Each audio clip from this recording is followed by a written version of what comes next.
Buenas tardes a todos y todas. Gracias por acompañarnos en esta una de las últimas mesas antes del cierre para discutir un poco la universidad pública en este bicentenario, en estos 200 años de historia de la independencia. Agradecemos y nos acompañan a Diana Puiggrós, Eduardo Rinesi, Diego Tatiani y Federico Schuster. Un poco la metodología para que podamos participar todos. La idea es tratar de hacer presentaciones de 15 minutos y después abrir un poco el intercambio y el debate. Para nosotros, unas breves palabras como rector de una joven universidad que todavía no ha cumplido 4 años y ser la única universidad no nacional, para decirlo de alguna manera, que participa de este evento. Agradecemos a Carolina y la generosidad de todos por también convocarnos como Universidad de los Trabajadores. Para nosotros es una alegría ser una de las universidades más reconocidas participando de este evento tan importante, siendo conscientes del rol central que cumple la universidad y que ha cumplido y que debe cumplir a lo largo de estos 200 años como una herramienta de independencia y de emancipación. El hecho también de poder construir colectivamente una universidad que no se mire a sí misma, sino que se comprometa fuertemente con la sociedad a la que es parte. Y también creemos que sin lugar a dudas, no solo la universidad es un espacio para garantizar democratización, para garantizar igualdad y la formación en ciudadanía, sino también creemos que la universidad es el espacio donde se da la disputa de la política y de las ideas. Por eso creo que este tipo de encuentros son centrales, pero también tenemos que marcar que la universidad también requiere y demanda un debate sobre el rol que tiene que decir, y hoy se dijo en la mesa anterior la necesidad también de construir los consensos para que se pueda debatir, discutir y aprobar una nueva ley de educación superior. Y creemos que ese es un paso importante que no ha sido posible en 12 años de transformación, con sus aciertos, con sus defectos y con su agenda pendiente a lo largo de esta década, pero que hacia el futuro puede ser más difícil, pero que también es un momento para dar entre todos esa discusión, y creo que este foro, como otros, pueden ayudar en ese sentido. Así que gracias a todos por acompañarnos. Va a hacer uso de la palabra en primer término Eduardo Rinesi. Eduardo, que entre otras cosas ha sido rector de una universidad que creo que es un ejemplo y que ha aportado también desde General Sarmiento a iniciar un fuerte proceso de democratización de acceso a la educación superior a muchos jóvenes y trabajadores que antes no tenían la oportunidad. Eduardo, gracias por acompañarnos. Bueno, muchas gracias, Caro, y a todos los organizadores por la invitación. Tenemos muy poquitos minutos, así que eso nos exige ser sumamente telegráficos.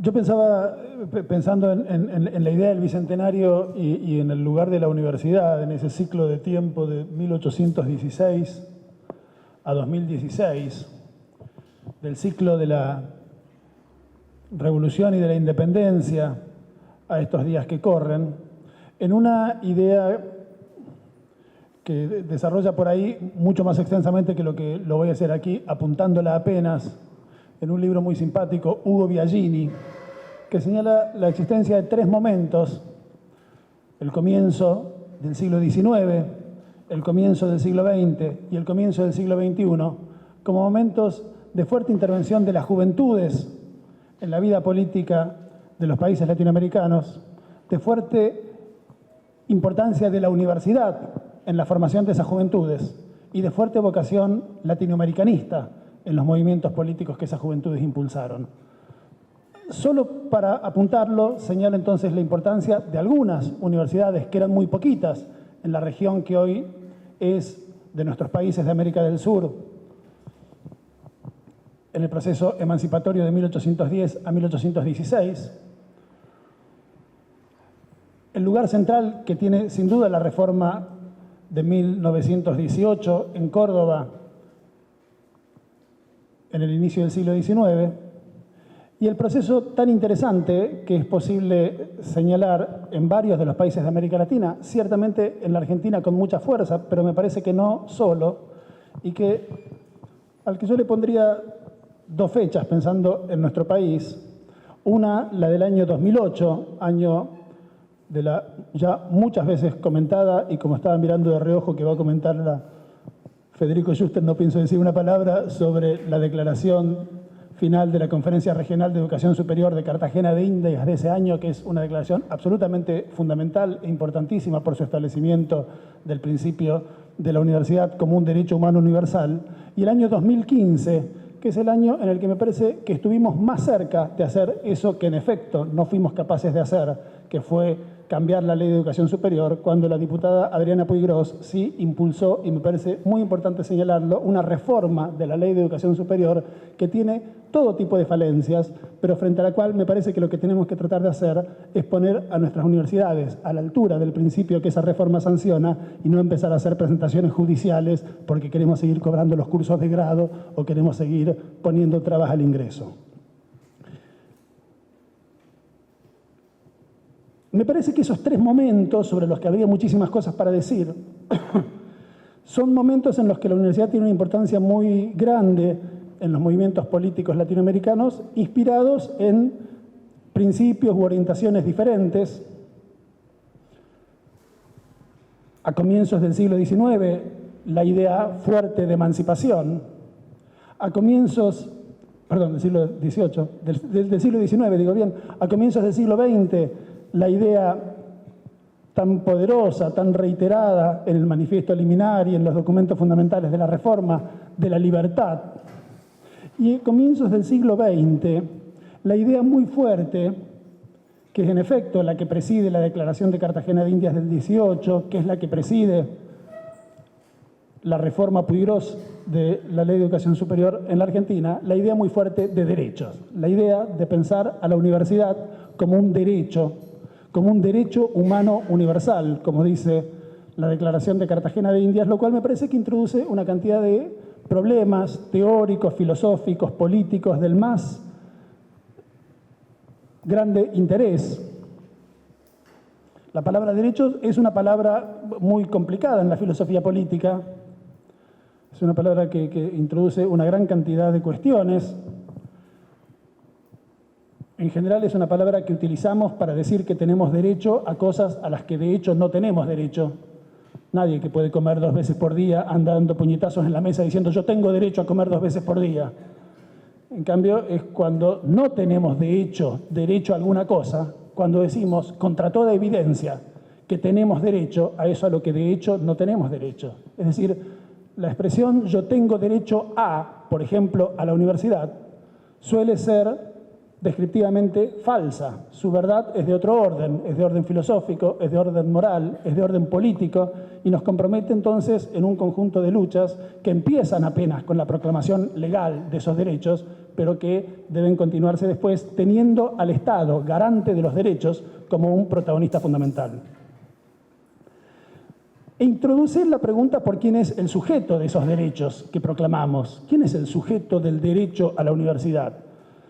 Sobre eso hemos conversado mucho en muchas ocasiones. Ya recién nos reíamos antes de entrar con Diego y con Federico de la cantidad de mesas sobre este asunto que hemos compartido en el último tiempo. De modo que, aunque más no sea por vergüenza con ellos, no voy a repetir las cosas que siempre comentamos sobre este asunto, pero me parece interesante pensar a la universidad como la materia de un derecho que lo es al mismo tiempo de los individuos y también, como solía insistir un querido amigo y un finísimo pensador de estas cuestiones, que a la sazón fue secretario de Políticas Universitarias de la Nación, el amigo Aldo Caballero, que decía, la universidad, decía y supongo que sigue diciendo, solo que yo ahora lo escucho menos porque ya no es más secretario, la universidad es un derecho de los individuos y de los pueblos, ¿no? Y esa idea de la universidad como un derecho colectivo de los pueblos y no solamente como un derecho individual de los ciudadanos, a mí me parece que es una idea muy interesante. ¿Qué quiere decir? Que el pueblo es el sujeto colectivo del derecho a la universidad. Yo creo que quiere decir una gran cantidad de cosas si pudiéramos tomarnos en serio esa idea, si pudiéramos convertirla en efecto en una bandera interesante para nuestras luchas democráticas. Quiere decir sin duda que el pueblo entendido como sujeto colectivo tiene que poder ser pensado como el sujeto de un derecho a que el sistema universitario y a que el Estado, como garante y sostén de ese sistema universitario, lo provea de los profesionales necesarios para garantizar el conjunto de otros derechos que lo asisten. No hay derecho a la salud si no salen de nuestras universidades los buenos médicos encargados de garantizarlo. No hay derecho a la protección contra los abusos de los poderosos si no salen de nuestras universidades los buenos abogados encargados de garantizarlo. Y quiere decir también que en la universidad asistan a ella o no, decidan asistir a ella o no, todos los hijos del pueblo, que tienen que tener la opción de asistir a ella, pero por supuesto que no la obligación. Hay muchas cosas en la vida más interesantes que ser universitario. Casi diría que ser universitario es un buen plan B para una vida. Pero aún aquel que decide no asistir a la universidad, no por ello pierde el derecho que lo asiste como parte del pueblo que con sus impuestos sostiene esa universidad, a usufructuar el beneficio de la existencia y del trabajo de esas universidades en las que se investiga y se conoce y se sabe una cantidad de asuntos demasiado importantes como para que los resultados de esas investigaciones después circulen apenas en los desangelados formatos de los papers académicos con abstract y keywords y las más de las veces escritos en un idioma distinto a aquel que habla el pueblo que con sus impuestos paga el salario de los autores de esos artículos. No es que esos artículos no haya que escribirlos, no es ni siquiera que haya que hacerse el vivo ridiculizándolos, como yo tiendo a hacerlo con cierta frecuencia, pero además de eso, está bueno que las universidades hagan algunas otras cosas también, si se toman en serio, que el pueblo es un sujeto colectivo del derecho a usufructuar los beneficios de su existencia y de su trabajo. Todo eso nos debe llevar a una reflexión sobre un asunto fundamental, me parece, en el campo de nuestras ciencias sociales, de nuestra teoría política, de nuestra filosofía política, que es el asunto fundamental del Estado. Me parece que allí tenemos, y esto lo apunto rapidísimo, pero me parece que allí tenemos un desafío interesante para nuestro pensamiento teórico y filosófico sobre la política. Cuando la política se piensa en términos de derechos, o cuando uno le da una gran centralidad a la idea de la garantía necesaria de ciertos derechos como condición para la vida de una sociedad democrática, el Estado no puede ser puesto solamente del lado de las cosas malas de la vida y de la historia. No es que debamos olvidar todo lo que sabemos sobre el Estado, no es que debamos olvidar todo lo que nos enseñaron las grandes tradiciones emancipatorias, críticas, liberales, socialistas, anarquistas, que desde hace más o menos 160 o 170 años nos vienen enseñando contra el gran maestro Hegel que el Estado no puede ser pensado como la realización de la idea ética, porque es también parte de los problemas que la comunidad, que los individuos, que las clases subalternas tienen que enfrentar en su camino a su emancipación. Pero también hemos aprendido en América Latina, hemos aprendido en la Argentina y lo hemos aprendido dolorosamente, que no es del otro lado del Estado, que no es contra el Estado, que no es fuera del Estado donde vamos a conquistar la libertad, la autonomía, la realización individual o comunitaria, porque en general del otro lado del Estado lo que están son las formas más despiadadas, más crueles del mercado, la intemperie más absoluta, la desprotección más radical, lo cual nos obliga a pensar al Estado con más complejidad que la que en general empeñamos en nuestra reflexión sobre el Estado, tanto cuando lo pensamos apenas como un obstáculo para nuestra libertad y para nuestros derechos, como cuando lo pensamos con simétrica torpeza, apenas como siendo lo mejor que nos puede pasar y no advirtiendo que el Estado es también parte del problema, además de parte de la solución. Por lo tanto, necesitamos también una teoría más compleja sobre el Estado que involucre la reflexión sobre la universidad en medio en medio de sus problemas. Pero en realidad, si tengo, y creo que no debo tener más de 5 minutos más, lo que yo quería plantear hoy muy rápidamente es la posibilidad de pensar eso que aquí estamos llamando el derecho a la universidad como una modulación o como una forma de una pregunta que en un libro que a mí me gusta muchísimo, que se llama El filósofo y sus pobres, plantea el filósofo francés Jacques Rancière en relación a lo que él llama el derecho a la filosofía. Rancière se plantea en ese libro, o plantea la historia de las respuestas a la vieja pregunta, ¿quién tiene derecho a la filosofía? Y dispara en ese libro, que es un libro precioso, contra dos focos o contra dos blancos fundamentales. El primer blanco es el blanco del idealismo filosófico, contra el que dispara en la figura de su emblema más insigne, el viejo Platón. El otro blanco es el del reproductivismo sociológico, contra el que dispara en la figura del gran adversario de casi todas las polémicas de Rancière, que es, por supuesto, Pierre Bourdieu.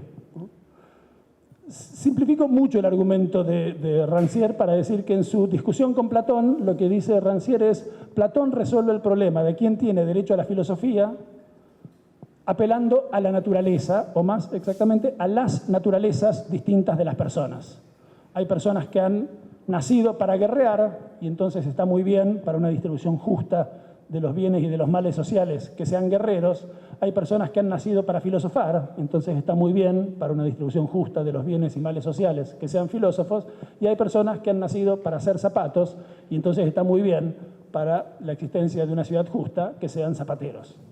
Entonces Platón manda a los guerreros a su batalla, a los filósofos a su filosofía y a los zapateros a sus zapatos.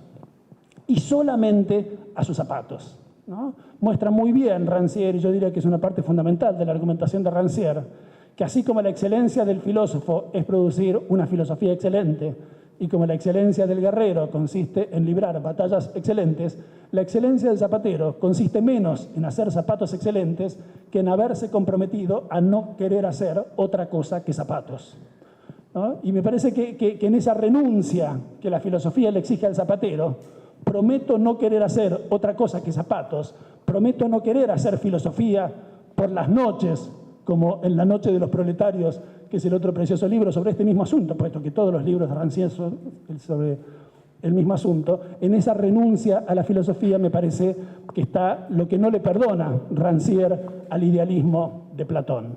Pero simétricamente tampoco le perdona Rancière al reproductivismo de Bourdieu o de la sociología, o lo voy a decir todavía más brutalmente, del marxismo. Y es por cierto, precioso el análisis que hace Bourdieu en el capítulo que le dedica a Marx de ese libro, de la terminología, de la retórica, de los modos argumentativos del viejo y querido Carlitos, plagado, como muestra Rancière muy bien, de expresiones como esa que usé recién con toda intención. El zapatero se propone no hacer otra cosa que zapatos, y Marx habla todo el tiempo así, muestra Rancière. Tal cosa no es más que tal otra, tal cosa no es sino tal otra, todo eso es no más que, todo eso sino tal cosa, no sino tal cosa. Demostraría en Marx un apego muy grande, lo que Rancière llama un idealismo invertido, ¿no? Y no ya una convicción de que a los zapateros les toca hacer zapatos porque esa es su naturaleza inscrita en vaya a saber qué cielo anterior al mundo, sino porque a eso lo conduce necesariamente su lugar en una cierta estructura, ¿no? Entonces, en su crítica al reproductivismo sociológico, lo que hace Rancière es muy interesante. ¿Qué es lo que haría el sociólogo, a diferencia del ideólogo, del filósofo idealista? No decir: el guerrero debe guerrear y el zapatero debe hacer zapatos porque esa es su naturaleza, sino mirar números, contar, hacer bien las cuentas y decir: a mí esta sociedad me parece horrible, pero quiero informarles que el día en que nace el hijo de un burgués en Francia tiene el 91.37% de posibilidades de convertirse en universitario. Y el día que nace en Francia el hijo de un zapatero tiene el 0.37% de posibilidades de convertirse en universitario. De modo que, zapatero, je suis désolé a tus zapatos. El je suis désolé sería la sutil diferencia entre el reproductivista Bourdieu y el idealista Platón, porque Bourdieu es un buen tipo, es marxista, tiene el afiche de Carlitos en el dormitorio, pero sabe que el zapatero solo puede aspirar a sus zapatos, o que solo con un talento extraordinario. ¿Qué talento, Bourdieu? El mío, dice Bourdieu en una entrevista. Yo soy, en efecto, la excepción que confirma la regla. Soy el hijo de un obrero que, sumamente talentoso, vino a convertirse en Pierre Bourdieu. Pero si no fuera por estas pocas excepciones, lo que se confirma es que, en efecto, el filósofo va a su filosofía, el gobernante va a su gobierno, el zapatero va a sus zapatos, y cualquiera que quiera convencerlo al zapatero de que él también tiene un derecho a la filosofía, Cualquiera que quiera convencerlo al zapatero de que él también tiene un derecho a la universidad, lo está engañando, le está mintiendo o está cayendo él mismo víctima de alguna retórica, algún relato, alguna narración, alguna mentira, algún engaño, alguna impostura, alguna mascarada de esas que es necesario desmontar. Entonces, esa idea de Rancière me parece muy interesante para pensar este preciso momento argentino en el que es necesario pensar estas cosas. Porque hay otra posibilidad. Hay la posibilidad de pensar que para que los zapateros puedan ser, además de zapateros, filósofos, podemos hacer todavía una cosa, política. Hay un libro precioso cuya referencia apenas quiero terminar, que es uno de los últimos libros que escribieron juntos Baudelot y Establet, dos conocidos sociólogos, grandes lectores y en cierto sentido continuadores, aunque continuadores críticos y polémicos de la obra de Pierre Bourdieu. Este libro, de los varios que escribieron juntos, algunos de ellos muy famosos, se llama El elitismo republicano, donde llegan a una conclusión que a mí me resultó sumamente interesante. Dicen Baudelot y Establet que en todos los países que ellos han podido estudiar, a los hijos de los ricos les va en la escuela y en la universidad mejor que a los hijos de los pobres. Y que no se ha inventado ningún sistema que impida que a los hijos de los ricos les vaya mejor que a los hijos de los pobres.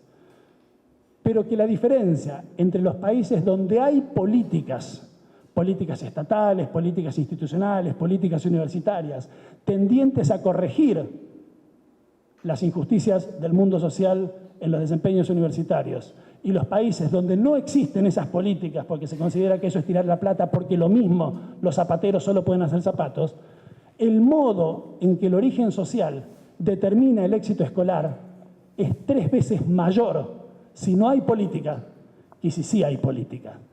Ese argumento, muy prolijamente demostrado por Baudelot y Establet, que son unos monstruos peludos y que cuentan todo y que hacen cuadritos en todas las páginas, ese argumento a mí me parece que es sumamente interesante y nos deja sin excusa para no hacer política si queremos que los zapateros, además, sean ciudadanos. Es decir, tengan, como por suerte hoy dice la reforma Puigros de la Ley de Educación Superior, un derecho a la universidad.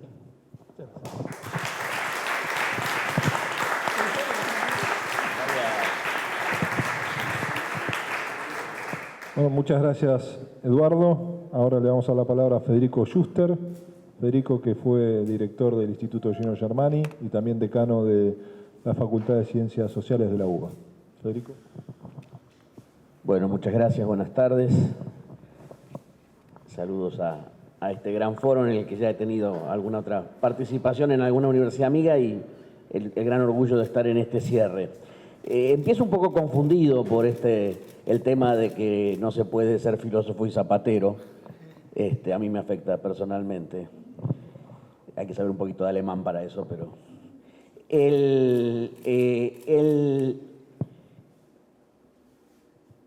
Pero voy a tratar de enfrentar ese desafío y lo que voy a trabajar, lo que voy a tratar de pensar un poquito con ustedes es un poco cuáles son las ideas de universidad que se presentan hoy en el mundo. Y digo en el mundo porque me parece que efectivamente lo que hoy está en debate es la idea de universidad. Algunos autores, como Boaventura de Sousa Santos, lo han mencionado, que lo que está hoy en crisis en el mundo no es la universidad necesariamente, sino la idea de universidad.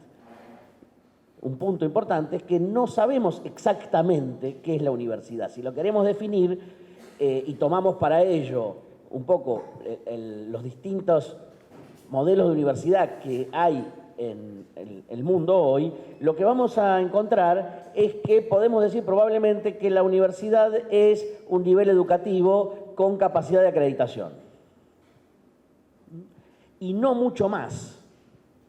Hay universidades que producen conocimiento y hay una idea de que no hay universidad si no se produce conocimiento, pero hay universidades que no producen conocimiento y sin embargo son también reconocidas como universidades. Hay universidades en las que sus profesores tienen una dedicación de tiempo completo y deben realizar una cantidad de tareas adicionales además de la tarea de aula. Hay profesores a los que se les paga, hay universidades en las que a los profesores se les paga por la hora de aula y por lo tanto se supone que la tarea universitaria consiste estrictamente en la presencia frente a estudiantes en el espacio del aula. Hay universidades que realizan tareas a las que llaman de extensión, otros las llaman transferencia, otros vinculación, otros consideran que eso no tiene nada que ver con la universidad. ¿Qué es una universidad? Es evidente que, como toda institución, la universidad se ha venido transformando desde la Edad Media en que nace hasta el presente. Universidad ha querido decir muchas cosas, como Eduardo mencionó a Platón, yo que soy de la contra voy a mencionar a Aristóteles. Si Aristóteles decía en Metafísica, ser se dice de muchas maneras, eso pasa con muchísimas cosas y podríamos decir hoy que universidad se dice de muchas maneras. Es muy difícil entender y estudiar hoy los modelos universitarios sin ver efectivamente lo que ha venido sucediendo en distintos países. Pero por mor de la simplificación, podemos tomar dos declaraciones con las que prácticamente ha empezado este siglo.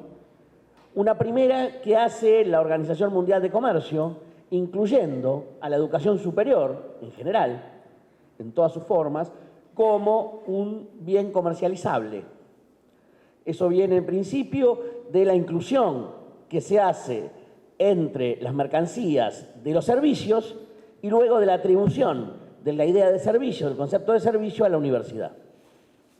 Sobre la base de que los estados nacionales han reconocido a lo largo de la segunda mitad del siglo XX crecientemente a instituciones privadas como universidades, por lo tanto aparece la idea de que si los privados pueden ocuparse de las universidades, entonces las universidades son servicios que no están en manos estrictas del Estado y por lo tanto tienen el sentido de cualquier otro servicio. Frente a esto, en el 2008, como mencionaba Eduardo recién, la Conferencia Regional de Educación Superior, convocada a partir del Instituto de Educación Superior de América Latina y del Caribe, el IESALC, un organismo de UNESCO, saca una declaración muy importante, efectivamente, donde prácticamente inicia la declaración diciendo la educación superior es un bien público social, un derecho humano universal y un deber del Estado. Lo que tenemos entonces en el presente son dos ideas por lo menos de universidad. Podríamos decir que hay más, porque cuando uno se puede meter adentro de cada una de ellas va a haber más. Pero si uno quiere simplificar, en principio, hay una idea de universidad en el mundo hoy que está fuertemente atada a un concepto de intercambio, de generación de ingresos, no solamente para las propias instituciones universitarias, sino para la circulación financiera en los países y a través de las fronteras, y como una mercancía. Esta idea está enormemente difundida, tiene un gran impacto y está también en América Latina y también está en el horizonte de los debates argentinos que se vienen.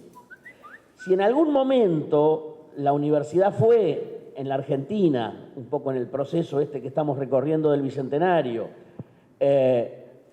una institución, especialmente en sus orígenes, una institución de reproducción de clase, especialmente en la necesidad de las clases altas y ya con un desarrollo mayor de las burguesías, de poder generar sus recursos de reproducción sin necesidad de tener que enviar a los hijos a Europa. En el siglo XX las universidades fueron instituciones modernizadoras, especialmente en los territorios de muchas provincias donde la universidad trae formas culturales, formas de movilidad social, etcétera, que no existían previamente. Eso se termina prácticamente ya en las últimas décadas del siglo, si bien todavía la creación de algunas universidades tiene un impacto modernizador. Las universidades que se crean hacia el final del siglo XX y en las primeras décadas del siglo XXI tienen otro sentido, que es un sentido inclusivo, y empieza a aparecer este debate que es la idea del derecho.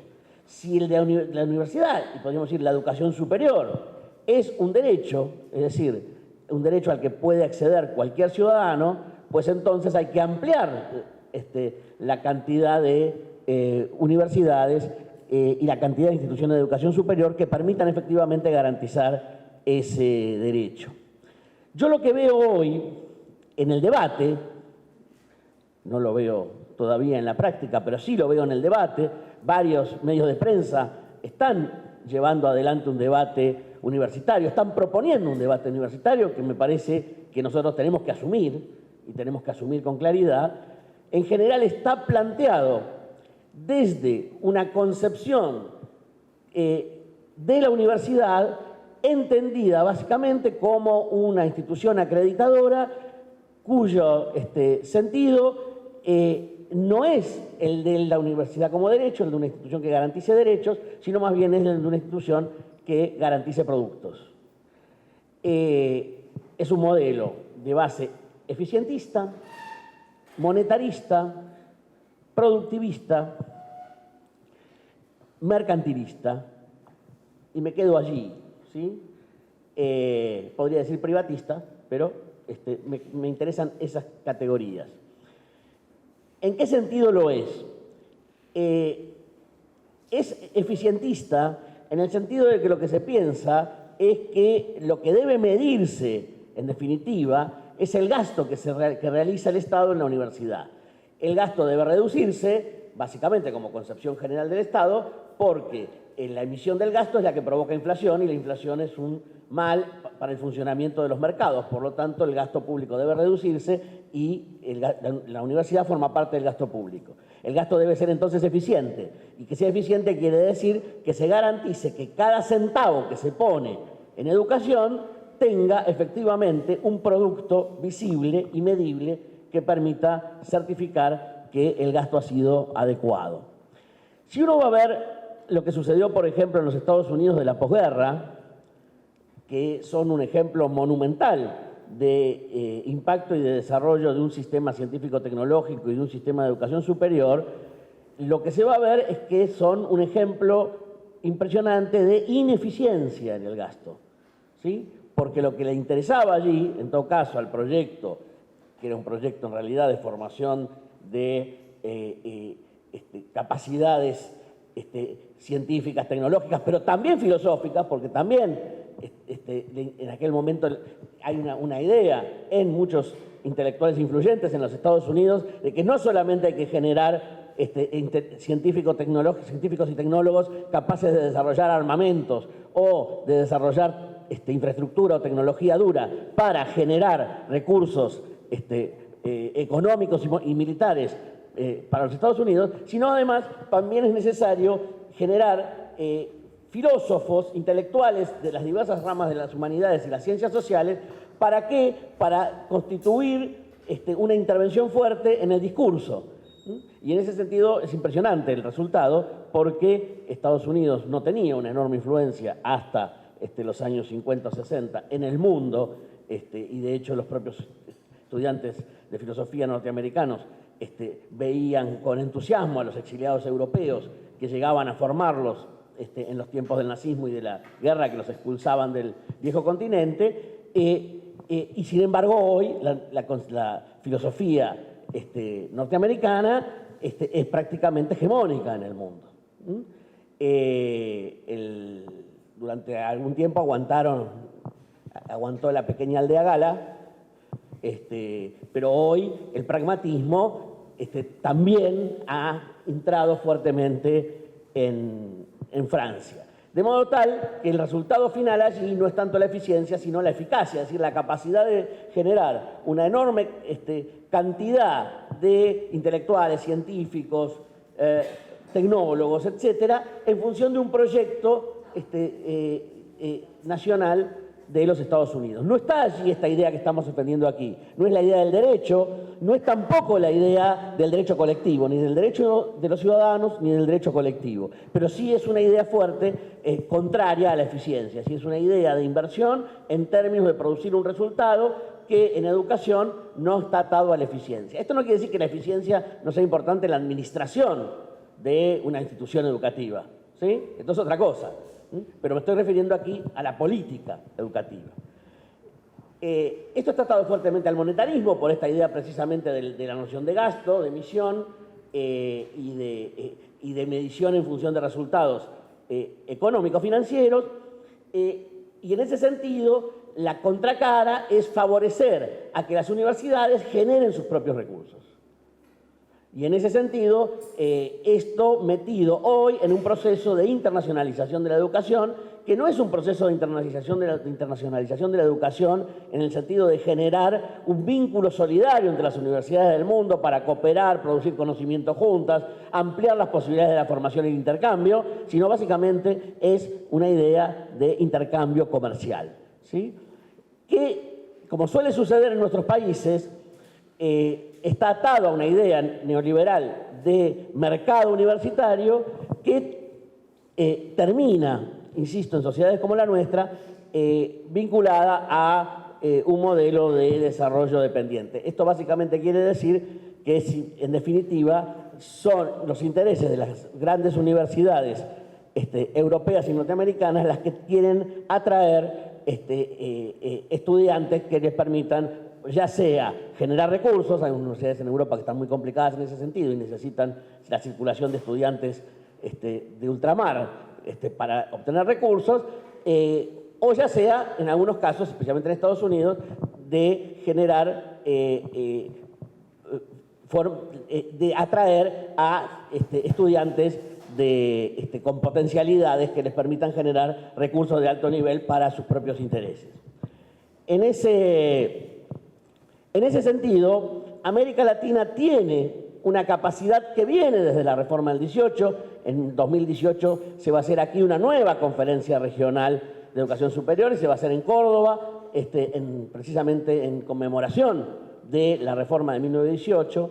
Y si bien el modelo mercantil ha ingresado en América Latina y se ha instalado fuertemente con la idea de la educación como un interés público, independientemente de si es estatal o privada, y en ese sentido, con los modelos que conocemos neoliberales en Chile y otros países, en Argentina ha habido todavía una resistencia y una defensa de la universidad pública, y ha entrado este debate que la conferencia regional del 2008 plantea.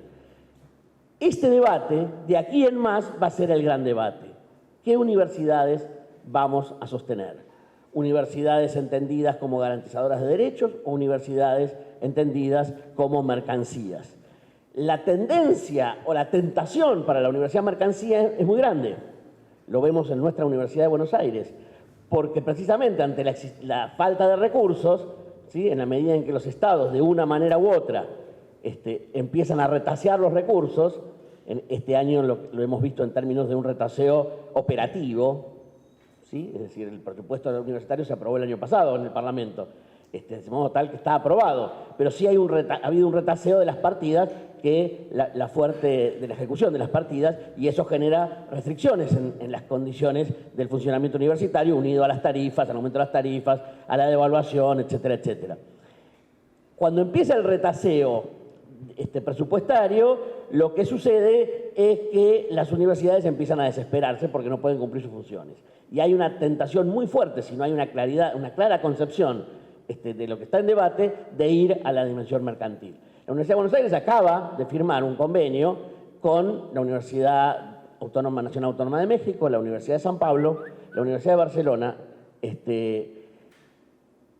y la Universidad Complutense de Madrid. Uno diría, bueno, qué unión de fuerzas allí para potenciar lo mejor que podemos hacer. El tema es que ese convenio viene atado a otro, que es un convenio con el Banco Santander. ¿Sí? Quiere decir que y no es el primer convenio con el Banco Santander, quiere decir que los proyectos de intercambio universitario que veríamos con buenos ojos están atados a intereses financieros transnacionales de una enorme empresa como es el Banco Santander, que es uno de los casos, pero que podemos encontrar también en otras entidades financieras. Para cerrar, entonces planteo cuál es el desafío que tenemos por delante, cómo enfrentamos ese desafío. Yo creo que es fundamental que la Universidad Argentina se piense de modo conjunto. Cuando digo se piense de modo conjunto, no quiero decir que se piense de un modo homogéneo, sin diferencias, sin pluralidades, pero sí que se piense en términos de redes de cooperación y solidaridad mutua.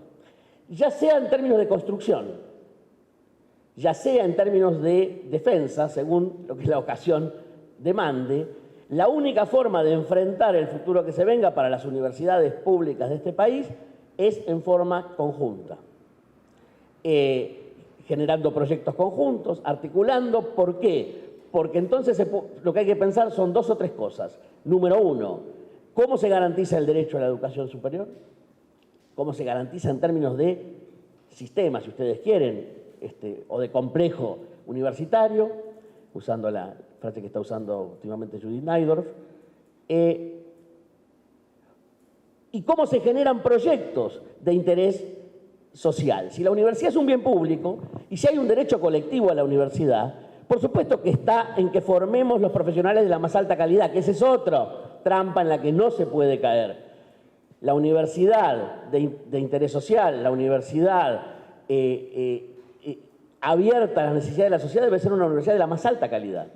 No sirve una universidad de baja calidad en términos de cubrir las demandas, por ejemplo, de masividad, etcétera, sino que el desafío es al contrario, es un desafío de la mayor apuesta a la producción de conocimiento y a la formación en el más alto nivel, tanto desde el punto de vista científico como desde el punto de vista pedagógico.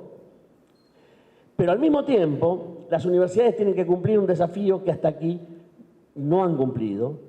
Hay muchas cosas que no se han hecho en estos años y que me parece que son en parte responsabilidad del Estado y en parte responsabilidad de las universidades. Las universidades han quedado atadas en todos estos años al modelo de los 90, es decir, al modelo de pensamiento por programas, de pensamiento fragmentado, no al modelo del SIN como espacio de votación. Se ha avanzado mucho en eso, pero hay que avanzar mucho más en la construcción de redes.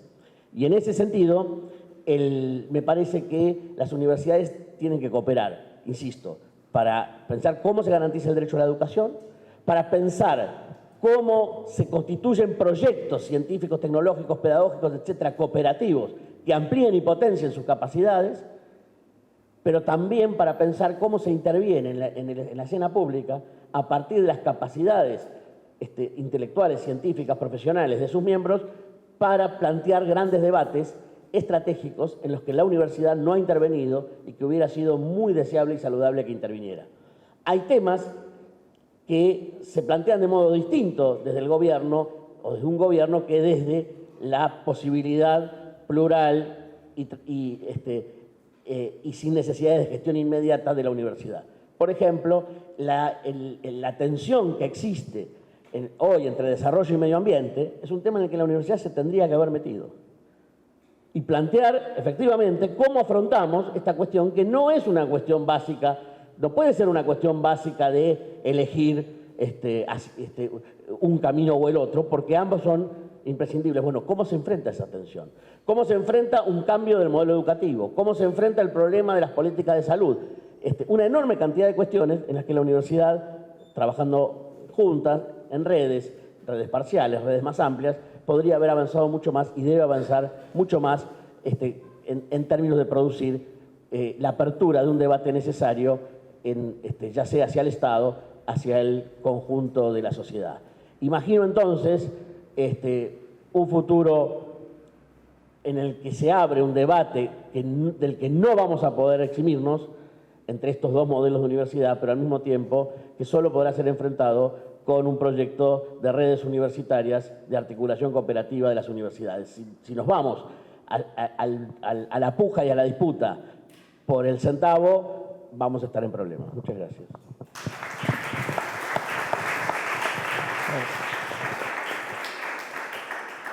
Muchas gracias, Federico. Ahora va a hacer uso de la palabra Diego Tatián, que es filósofo y que es decano de la Facultad de Filosofía de la Universidad Nacional de Córdoba. Gracias, Diego, por acompañarnos.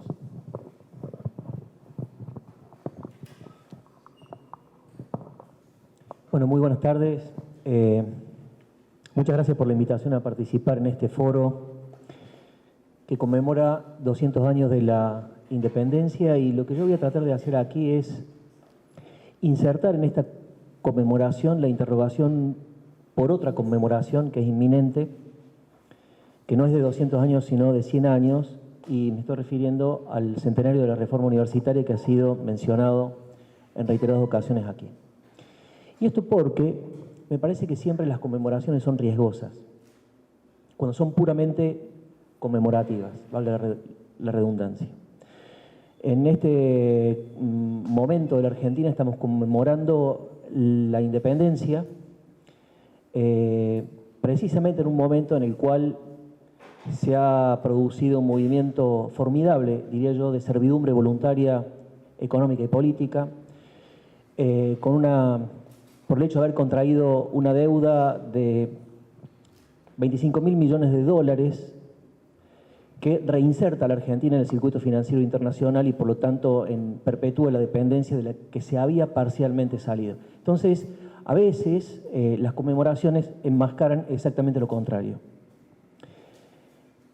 Y con la reforma universitaria del 18 puede sucedernos una cosa similar, o por lo menos yo preveo de que eso es algo que, frente a lo que estamos, al menos en la Universidad de Córdoba.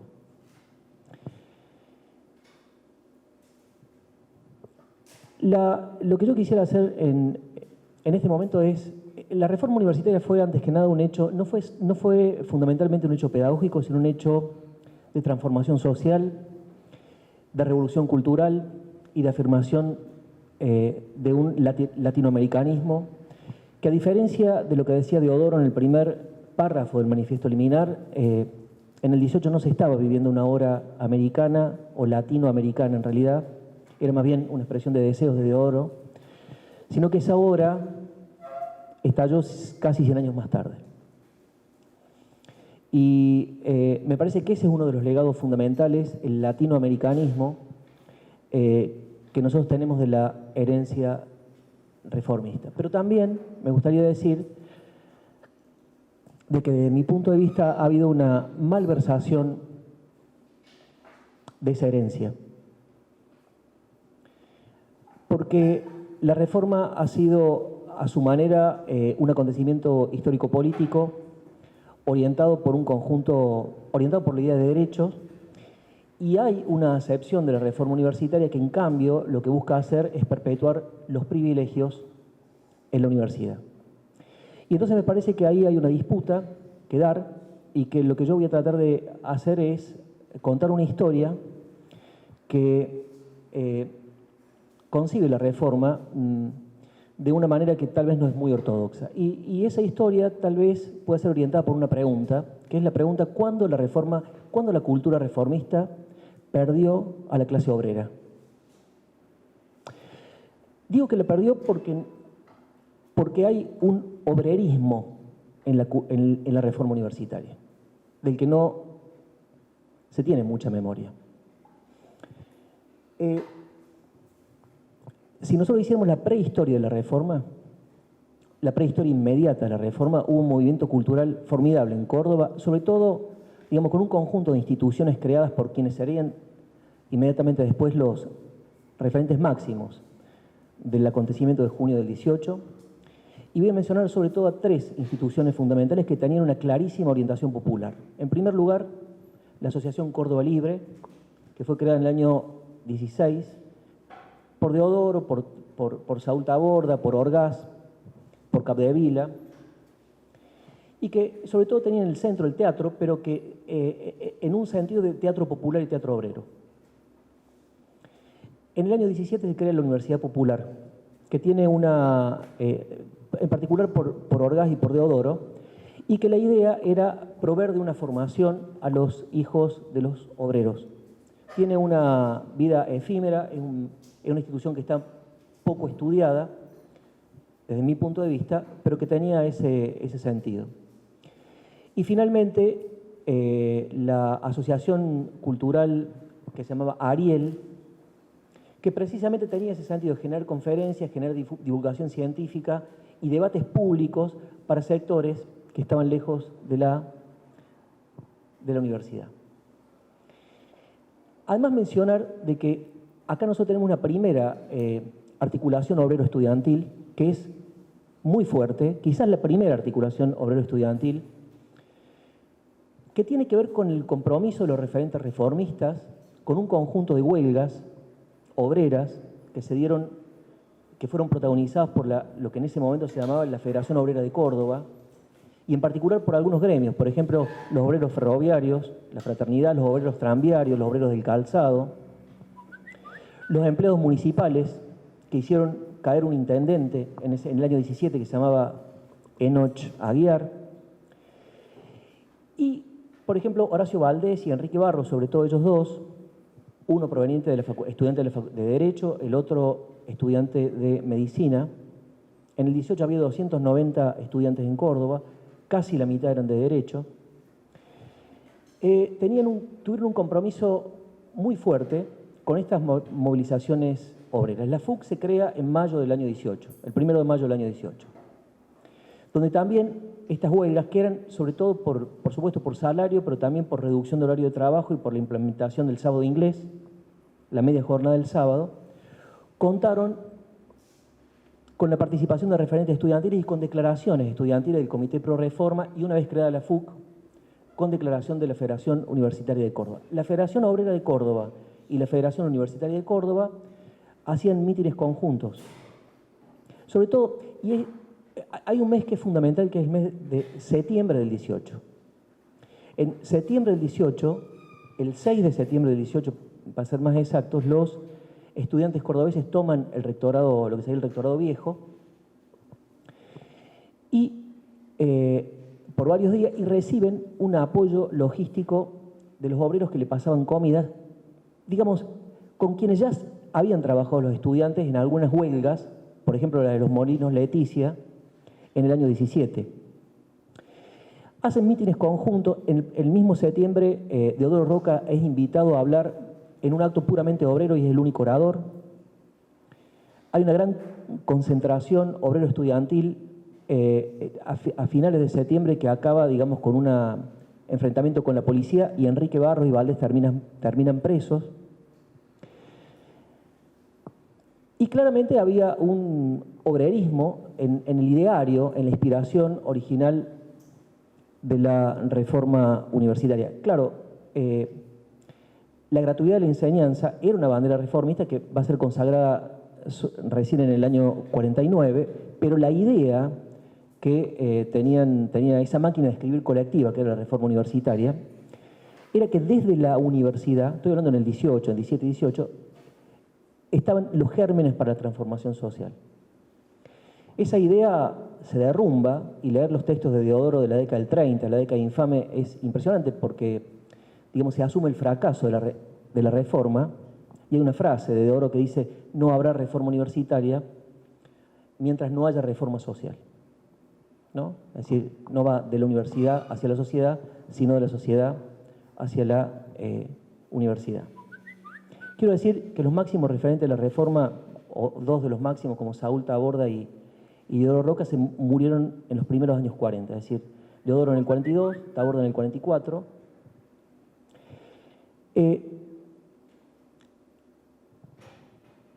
Y eso es una marca que, claro, Deodoro Roca a su vez está pensando en una transformación por la cultura. Él era un socialista que piensa la vida hacia el socialismo por una transformación cultural. Quizás anacrónicamente podríamos usar la palabra hegemonía. Es muy curioso, y este trabajo creo que nunca se ha hecho siempre el vínculo entre la cultura del 18 y la cultura del 68, pero exactamente en los mismos años en que Deodoro está escribiendo sus textos, en la década del 30, en la cárcel de Turi, Antonio Gramsci está pensando cosas parecidas a ciertas frases de Deodoro en cuanto a la transformación cultural como vía hacia el socialismo. De hecho, Deodoro se ocupa de la cultura popular y es un internacionalista. Sus textos son cortos, creo que el texto más largo de Deodoro tiene 10 páginas, pero en verdad de una atención y de una variedad impresionante. Y siempre hubo, por lo tanto, un conjunto de declaraciones en apoyo a la reforma estudiantil por parte, sino que es los obreros apoyan a los estudiantes apoyan a los obreros. ¿Qué pasó? Vamos a resumir. Pasó el peronismo. El peronismo no ha sido reformista. El peronismo histórico reintrodujo una matriz clerical en las enseñanzas universitarias. Por supuesto, no habilitó el cogobierno. Las autoridades universitarias eran elegidas o designadas por el Poder Ejecutivo Nacional. Es decir, más bien el peronismo retoma la tradición de las universidades populares, digamos que habían sido impulsadas por anarquistas y socialistas en la Argentina, lo que actualmente son las UTN, ¿no? La capacitación para una salida laboral de los hijos de obreros. Persecución, resistencia estudiantil, digamos, al peronismo, persecución, o por lo menos enfrentamiento entre los estudiantes y la policía durante el peronismo. Ahí tenemos un primer, vamos a decirlo así, desencuentro. Con el golpe de Estado del año 55 se produce una reinserción, por decir así, un protagonismo de los referentes que quedan vivos, por supuesto, de la reforma en el gobierno militar, y podemos decir que la primera década de oro de la historia de la reforma universitaria es entre el 55 y el 66.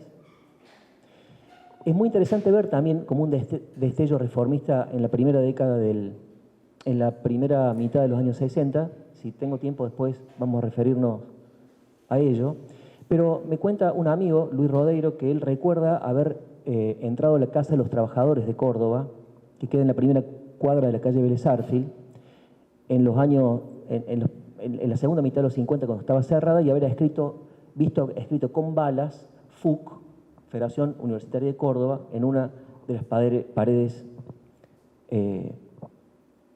centrales. Esto sería muy largo, y finalmente hay una tradición liberal de la reforma que ha sido preponderante y que nutre, por decir así, una idea o un concepto que es escaso en los reformistas originales, que es la noción de autonomía. Prácticamente la noción de autonomía no ha... Claro, la tradición reformista la recoge en la historia y aparece en los textos, pero digamos muy tangencialmente y circunstancialmente, que significaba básicamente autonomía de los consejeros, de los conciliarios, de los miembros del Consejo Superior de la Iglesia, y en segundo lugar del poder municipal y del poder provincial. Pero los reformistas toman el rectorado exigiendo la intervención del Poder Ejecutivo Nacional, después, digamos, de la asamblea universitaria que consagra a Nores y que es el contexto de surgimiento de la reforma, y toma el rectorado porque se demora la intervención de Irigoyen. O sea, en ese momento la noción que nosotros tenemos de autonomía no existía. Después quiero volver sobre la idea de autonomía. Con esto, digamos, muy sintetizadamente quiero decir de que ha habido un desencuentro a partir del año 46 entre la tradición reformista y una tradición pedagógica diferente que la del peronismo. Yo he tratado de buscar algunos indicios o algunos puntos, ¿cómo decir?, de encuentro, teóricos y prácticos. Hay un un jurista que fue Carlos Cosio, que fue un reformista tucumano, que después fue profesor en La Plata, y que se comprometió, digamos, fue militante peronista y fue expulsado en el año 55 precisamente por ese compromiso, cuyos textos son muy interesantes de visitar en ese sentido. Muy poco más. Sí quiero mencionar el nombre de un ex gobernador que acaba de morir en Buenos Aires a los 99 años, que fue don Ricardo Obregón Cano, que en el año 84 le escribe una carta pública en los periódicos a Raúl Alfonsín porque él estuvo 4 años preso. A él se le dio un golpe policial en febrero del 74, después partió a México, al exilio, y Alfonsín en un decreto, una de las cosas inexplicables, desde mi punto de vista, Alfonsín, estadista a quien respeto muchísimo, en un decreto de diciembre mismo del 83, ordena la persecución judicial con nombre y apellido de Firmenich, me parece que estaba Narvaja, algún otro más, y Ricardo Obregón Cano, por los hechos ocurridos desde el 25 de mayo del 73. Obregón Cano viene en el 84 a la Argentina y desde el aeropuerto es llevado a prisión. Y está 4 años en prisión. Y le escribe una carta pública, y una de las cosas que le dice al comienzo, una carta extraordinaria, él le dice, usted y yo, que hemos sido nuestras primeras armas en política, la hemos hecho, la hemos realizado en medios reformistas, y los dos hemos mamado la reforma universitaria y hemos sido reformistas. Y esto es así porque yo tuve oportunidad de conversar con Obregón Cano, y conversamos la reforma, y en todo momento, digamos, sus palabras eran de elogio hacia la reforma.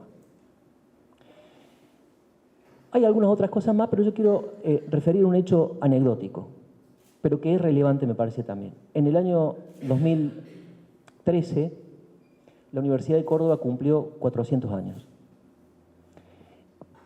En el acto central, que fue frente al pabellón Argentina, contó con la presencia de la presidenta Cristina Fernández de Kirchner. Y fue un discurso muy singular desde mi punto de vista y un discurso que abre un escenario completamente nuevo para la disputa en torno a la reforma que tenemos por delante. El discurso de Cristina estuvo vertebrado por una lectura del manifiesto liminar de la reforma universitaria. Tengan en cuenta que en ese momento se estaba en medio del intento de reforma de la justicia, de reforma judicial. Es decir, la palabra es como si Cristina estaba en carne viva. Es como si Cristina estuviera diciendo, sé de qué se trata. Puedo oír, pero no desde la teoría, puedo oír cuáles son las adversidades de un proceso de reforma. Y este hecho de una presidenta que viene de una extracción peronista, que lee el manifiesto liminar, digamos, no todo, pero en gran medida, y lo va comentando, yo creo que es el más contundente encuentro entre, vamos a decir así, el peronismo y la reforma, tal vez en la historia, que fue una cosa puramente oral, de lo que hay que tener memoria, que no está registrado a lo mejor en alguna, pero que a mí me parece muy, muy singular. Si hubiera que, como tarea de las universidades, que redactar, y debiéramos hacerlo, proponernos redactar un manifiesto liminar de una segunda reforma universitaria, que la sustraiga de la pura conmemoración repetitiva, la repetición de consignas de 100 años atrás como si no hubiera pasado en el mundo nada, es exactamente la contrarreforma ante la que estamos, porque lo que hicieron los reformistas fue inventar, no repetir. Repetir la reforma no es honrar la reforma, es ser anti y contra-reformista. Inventar significa plantear las preguntas correctas de nuestro momento en relación a las universidades y fuera de las universidades, porque esto es lo otro que quería yo marcar. La idea de transformación social está en el corazón de la reforma originaria. La noción de autonomía que nos ha llegado hasta hoy es una noción muy poco interesante. La idea de autonomía como figura que sustrae a la producción del conocimiento, a la transmisión del conocimiento y a las universidades, como decir, de los dramas de la historia, de las borrascas de la historia, es antirreformista. Lo que hace esa noción de autonomía es precisamente reproducir privilegios. Autonomía negativa en el sentido de no te metas conmigo, solamente dame plata o financia las universidades. Me parece que sería, por supuesto, no rescindir ni deponer la noción de autonomía, sino resignificarla en un sentido mucho más interesante como autonomía como autonomía que no es autismo ni indiferencia, sino que se involucra y se compromete en los dramas sociales. Y sobre todo, y acá sí, recibir un legado reformista. Yo creo que esa autonomía que era no tanto del Estado como de la Iglesia en particular, yo creo que ha mutado. La principal amenaza contra la autonomía en cualquiera de los sentidos que tenemos hoy es el mercado y es en particular las empresas. Estamos frente a un escenario de intento de subordinación de las universidades a las empresas. Lo tenemos en el léxico, ¿no? Hablamos de innovación, hablamos de excelencia, hablamos de calidad, hablamos de mérito, hablamos de competencias. Es una transpolación del léxico de la empresa. Hablamos de sistemas de créditos, hablamos de banco de materia. Las empresas y los bancos metidos en el léxico de la universidad. La reforma también fue un hecho del lenguaje, pero eso nos llevaría demasiado tiempo. Creo que el proceso de contrarreforma, que por lo menos en algunos proyectos de la Universidad de Córdoba se puede producir, es tratar de introducir, de subordinar la tradición emancipatoria de la Universidad Latinoamericana con la marca reformista en algunos aspectos de lo que popularmente se conoce como el Plan Boloña. Introducción del sistema de crédito, reducción del grado, bancarización de las becas y de la universidad, formación de consejos consultivos con preponderancia, digamos, de las empresas. En España ha sido no solamente el Banco Santander, también la empresa cementera Holcim, Telefónica, Carrefour, cátedras en empresas, maestrías en empresas.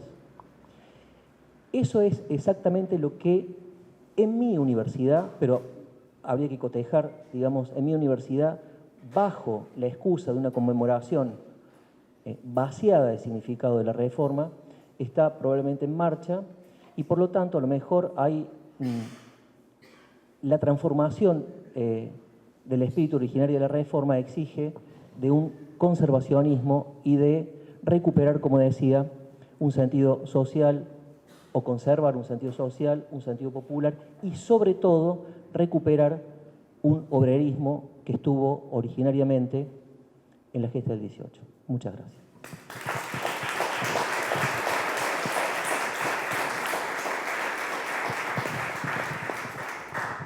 Bueno, gracias, Diego. Bueno, ahora Adriana Pudrós. La verdad es un lujo que esté en el cierre. Alguien que ha hecho tanto, no solo en el campo de las ideas, sino también en el campo de la lucha política, que como decían hoy, es el terreno quizás más complejo, más difícil. Gracias, Adriana, por estar acá.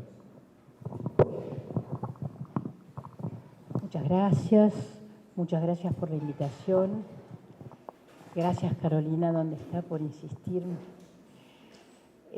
asegurarse que vendría. Bueno, la verdad que se han dicho cosas muy interesantes, ¿no? Y es evidente que estamos frente a un problema serio. Es evidente que tendríamos que llegar a un nuevo manifiesto con todo lo que eso significa, ¿no? Con todo lo que eso significa. Ahora, yo creo que estamos parte de este proceso que vivimos. Me recuerda un largo proceso que empezó en el siglo XVI, a fines del XVI, y que culminó a fines del XIX, que fue de la organización de la enseñanza media, ¿sí? Si nosotros vemos la situación europea en el siglo XVI, en el XVII, en el XVIII, vamos a ver que hay una dispersión de instituciones que se generan de diversa manera. Algunas son los estudios preparatorios, bueno, que dependen de las universidades, pero no voy a hacer la descripción, voy a decir simplemente que hubo un largo proceso que terminó en la constitución de un nuevo nivel educativo, ¿sí?, que fue la enseñanza media. Yo creo que estamos viviendo un proceso semejante. En realidad la enseñanza media se terminó de constituir cuando ya la universalización de la educación básica, primaria, ¿sí? Si bien no era un hecho, era algo que era perfectamente imaginable y era, digamos, en la idea de progreso de la época, además, era, digamos, algo que estaba ahí, que se iba a alcanzar, ¿no? Es decir, la educación común de Sarmiento, de Orasman.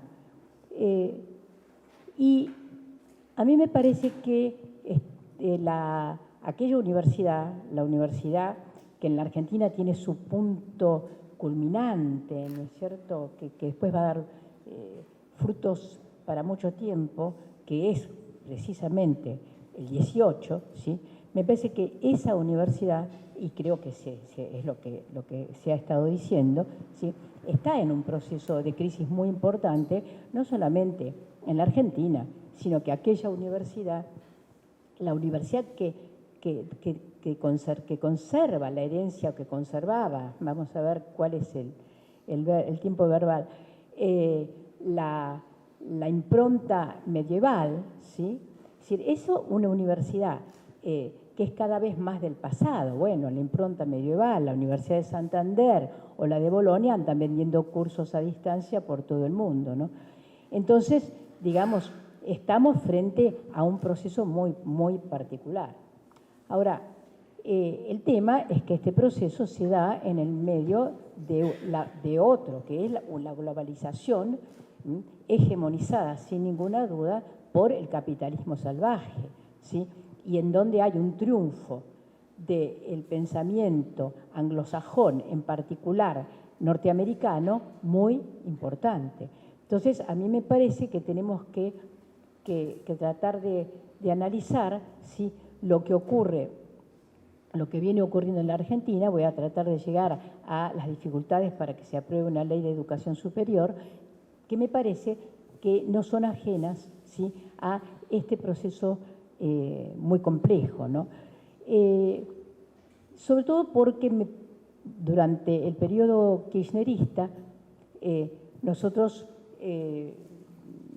no asistimos, sino que vivimos, pero no, o fuimos atravesados, ¿sí?, por dos procesos, uno de los cuales creo que vimos y el otro, en términos generales, negamos y no vimos, ¿sí?, que fue un proceso de ampliación, de inclusión, y me reservo para después el discutir el término inclusión, de la educación superior. Y también voy a hablar de educación superior y no solo de universidad. En ese proceso de ampliación de la educación superior surgieron muchísimas instituciones, subsedes de universidades, es decir, subsedes de universidades ubicadas en lugares extremos del país que no tienen nada que ver con la sede central de la universidad, los institutos de educación superior, por supuesto, técnicos y docentes. Es decir, bueno, a ver, el ministro Bullrich dice que hay que tener 1000 institutos de educación superior menos, o sea, 100.000 docentes menos de un plumazo, ¿no? Bueno, pero es como para pensar, es como para decir, incluyamos entonces. Si Bullrich dice esto, vamos a definitivamente incluir a los institutos de educación superior en nuestro análisis sobre universidades, bueno, centros de investigación, etcétera. Entonces tenemos una complejidad muy dispersa, ¿sí? Al mismo tiempo, sin ninguna duda, ¿sí?, fue el momento en que hubo una mayor inversión económica y esfuerzo, etcétera, del Estado desde el punto de vista de la universidad, desde el punto de vista del desarrollo científico-tecnológico. De esto no quiero dejar ninguna duda, porque lo que voy a decir a continuación es que la otra parte, lo que no vimos, fue que el proceso de colonización que había comenzado durante el gobierno de Menem, la dictadura había dejado un terreno, digamos, arado, pero el proceso de colonización empieza con el Banco Mundial, con el BID, etcétera, ¿sí? Ese proceso de colonización continúa durante el kirchnerismo, ¿sí?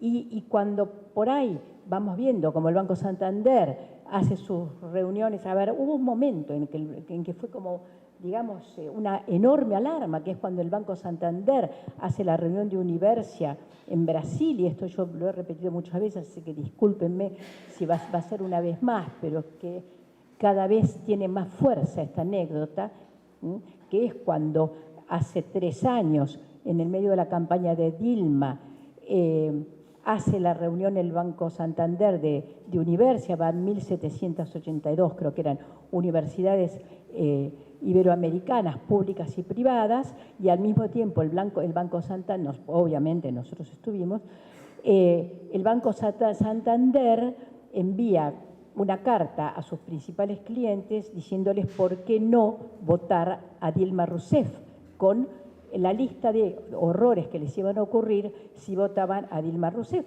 lo cual costó que el gobierno de Dilma iniciara, el presidente del PT y Dilma iniciaron una acción judicial en contra de Emilio Botín, entonces presidente del Banco Santander, que después se murió.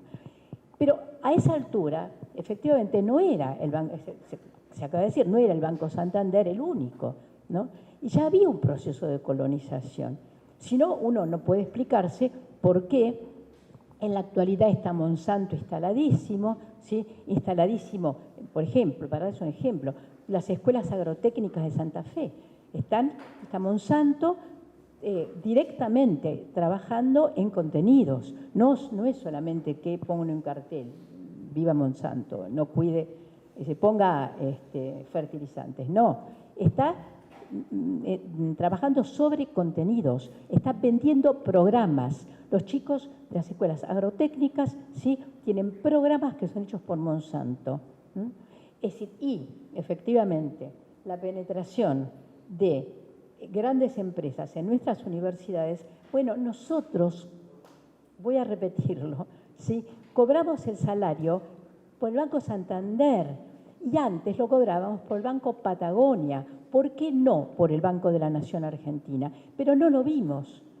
Entonces, esto es un proceso muy, muy importante. Miren, mi pregunta, ¿no? Estoy tratando de pensar, de trabajar, etcétera, pero es, ¿cuándo empezó la constitución de sujetos por parte de esta pedagogía, me permitiré llamarla pedagogía neoliberal? ¿Hay una constitución de sujetos? ¿Hay una paideia neoliberal? ¿Estamos nosotros, hasta dónde estamos nosotros constituidos? ¿Sí? Por esto que esta hegemonía, digamos, este hábitus en términos de Bourdieu, digamos, esta paideia en torno de Heidegger o de los griegos, es decir, ¿hasta dónde? La verdad, como pregunta, como enorme preocupación, ¿cuál es el límite de todo esto, ¿no? Y al mismo tiempo, la convicción de que el neoliberalismo ha trabajado profundamente y trabaja profundamente para constituir sujetos. Ahí choco con algo, ¿no? Choco con la pregunta que tanta gente, tantos nos hicimos, que es desde un lugar, ¿por qué hubo gente que votó a Macri? ¿Por qué hubo gente que, si uno razona, dice, le fue tan bien, ¿por qué votó a Macri? Claro, después pensamos un poco más y decimos, pero nosotros logramos, ¿sí?, establecer el vínculo político-pedagógico necesario para la constitución de sujetos. No fue esa la limitación más profunda que tuvo el kirchnerismo, porque el peronismo, y estoy de acuerdo sobre lo que decías, tu descripción sobre la relación del peronismo clásico con la universidad, ¿no? Pero en otro sentido, el peronismo constituyó sujetos, ¿sí? Por supuesto que constituyó, como que lo constituyó el liberalismo conservador, ¿sí? Constituyó sujetos a los cuales llamó ciudadanos, ¿sí?, para los cuales construyó un sistema de educación común, gratuita, obligatoria, laica no, porque la ley 420, de paso les informo, no dice laica, ninguna ley, mírenla, búsquenla en internet, no hay una sola ley argentina que tenga la palabra laica, ¿no? Pero, digamos, constituyeron sujetos. entonces, nosotros nos encontramos con que hay un avance, ¿sí? Un avance de una pedagogía, que esa pedagogía está sustentada, ¿sí? En, efectivamente, el reinado del mercado, en donde el elemento organizador ya no es el antagonismo entre liberales y católicos, mejor dicho, nunca creo que haya sido de esa manera, entre liberales, ¿sí? y conservadores, liberales católicos y conservadores católicos, fue en la Argentina en realidad, ¿sí? Ya no es ese el enfrentamiento, sino que el elemento organizador es el mercado. Ya no hay una discusión acerca de la autonomía en los términos, precisamente en los términos, ¿sí? Es decir, de la visión latinoamericanista o de, digamos, la relación entre la búsqueda de la autonomía para una imaginaria relación a través de extensión universitaria o lo que sea de la universidad con la sociedad, ¿no? Sino que en realidad lo que hay es un problema muy fuerte, que es efectivamente el hecho de que la autonomía se fue corriendo y se transformó en autonomía de mercado.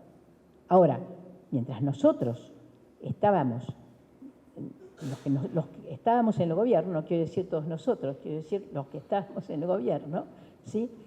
E intentábamos hacer una ley de educación superior, había gente muy activa, la misma gente, las mismas personas, instituciones e intereses que hoy presentan recursos en contra, ¿sí? de la modificatoria de la Ley de Educación Superior. O sea, se oponían, desde entonces, se oponían en el Consejo Interuniversitario Nacional. O sea, la oposición a una nueva Ley de Educación Superior fue activa, fue con objetivos claros, fue con intereses muy específicos.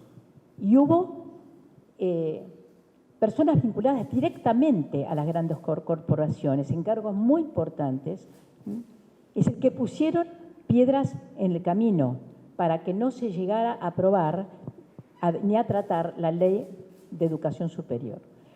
Y cuando se aprueba el 15 de noviembre del año pasado la modificatoria, entonces sí, saltan los mismos actores, saltan los mismos, en nombre de los mismos intereses, para decir, en palabras, por ejemplo, de Aleto Guadañi o de el que escribe, que quisiera saber quién es, los editoriales del diario La Nación, que ya van 3 o 4 contra la modificatoria, salen a decir populismo, demagogia, ¿sí? Efectivamente el zapatero tiene que ser zapatero, el empleado tiene que darse cuenta que solo puede tener el celular, es una ficción, aunque no es ficción que tenga el celular en la mano el empleado y que haya ido de viaje a algún lugar, pero sin embargo dicen es ficción, eso es una ficción. Volvamos, ¿sí? a la sociedad descripta en la reproducción de Baudelot y Stablet. Volvamos a la sociedad descripta en la reproducción. ¿No? De Bourdieu. De que estaba pensando en la escuela, en el capítulo, exactamente, estaba pensando en ellos, no en Bourdieu. En Baudelot y Stablet estaba pensando, en el primer Baudelot y Stablet. Es decir, entonces, dicen, esa es efectivamente la sociedad real y no nos hagamos ilusiones con otra cosa. Mientras tanto, ¿sí?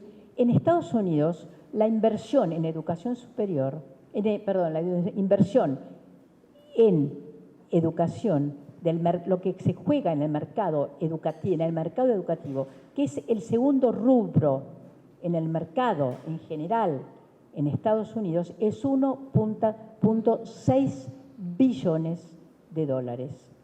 Es el segundo mercado. Y obviamente es un mercado infinito, O sea, las corporaciones descubrieron la educación como un mercado infinito, hay una clientela infinita y está la posibilidad de regular ese mercado. Y para regular ese mercado hay empresas que son las primeras que aparecen en el mercado de la educación y las más redituables, que son las empresas de evaluación, ¿sí? Sobre esto hay muchísima información de importantes autores norteamericanos, más algunos cuantos latinoamericanos, pero sobre todo información de autores norteamericanos que son como herederos o la siguiente generación de Giroux, McLaren, etcétera, pero hay una nueva generación muy crítica y que denuncia todo esto. Entonces, fíjense, el rubro con el cual empieza a trabajar el mercado, el rubro más redituable es evaluación, ¿sí? Y ahí tenemos, ¿sí?, un instrumento poderoso para la regulación del mercado. Por eso es que cuando se funda en Chile el Instituto de Evaluación, recuerden, en los últimos años de Pinochet, ¿sí?, los carabineros rodean el instituto y se quedan ahí. O sea, estuvieron durante varios años, los carabineros cuidaban los ítems de evaluación.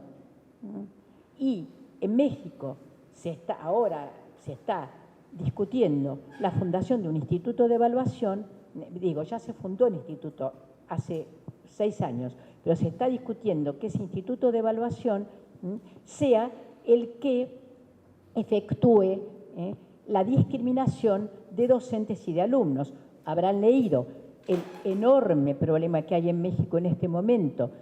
Hay más o menos 15 docentes muertos, hay unos 200 presos, hay algunos de ellos que los mandaron a la cárcel de Sonora, donde está el Chapo Guzmán, a dirigentes de la coordinadora de la CENTE, que es la Coordinadora Nacional de Educación, que es el sindicato bueno, digamos, porque hay otro que es muy corrupto, en México.